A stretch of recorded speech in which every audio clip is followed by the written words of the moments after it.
الرحمن الرحیم۔ یہ نظم فرضی لطیفہ جو ہے یہ آپ کو میں نے پڑھائی ہے اور اس کا ویڈیو بھی بنا کر میں نے بھیجا ہے۔ اس کا خلاصہ وہاں پہ جو تشریح تھی وہ تو میں نے کی ہے، اب آج خلاصہ لکھ کے میں آپ کے پاس بھیج رہا ہوں۔ نظم فرضی لطیفہ خلاصہ۔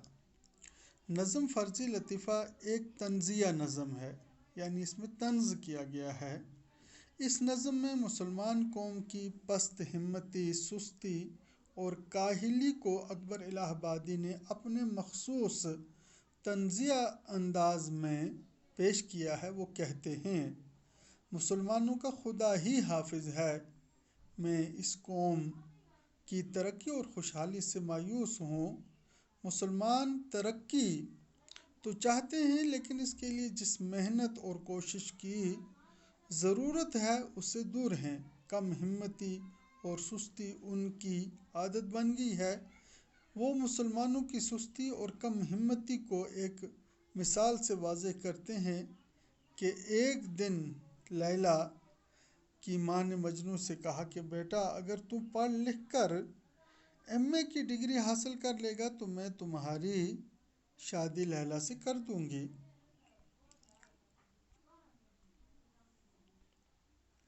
یہ سن کر مجنوں نے جواب دیا کہ بڑی بی، آپ یہ کیا کہہ رہی ہیں؟ میں کالج جا کر ایسا علم حاصل نہیں کر سکتا جو زبردستی پڑھایا گیا ہو۔ میں تو ایک سچا عاشق ہوں، عشق اور تعلیم کا کیا واسطہ؟ میں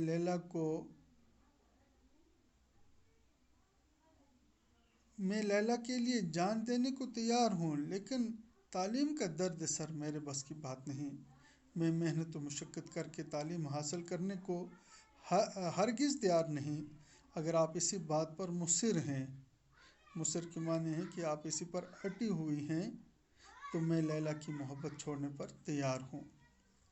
اکبر الہ آبادی نے اس مثال سے یہ نتیجہ نکالا کہ مسلمان قوم سست اور لاپرواہ ہو گئی ہے، وہ محنت و مشقت کی عادی نہیں رہی ہے، اس لیے ان کی ترقی سے میں نا امید ہوں۔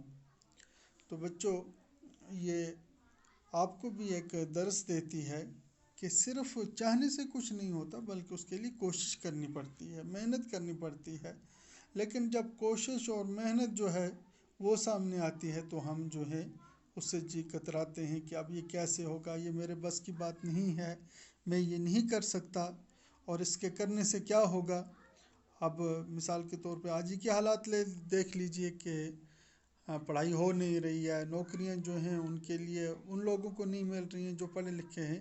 تو اب اگر کوئی بہانہ بنا کر یہ کہتا ہے آج کل، جی پڑھنے سے کیا فائدہ، یا پڑھ کے کیا کروں گا، یا میں کیسے پڑھوں گا، تو یقیناً ایسا بچہ جو ہے وہ اس مثال کا مصداق ہے، اور وہ یہ سمجھ لے کہ اس طرح سے اس کی زندگی جو ہے وہ خراب تو ہو سکتی ہے، لیکن منزل تک نہیں پہنچ سکتا۔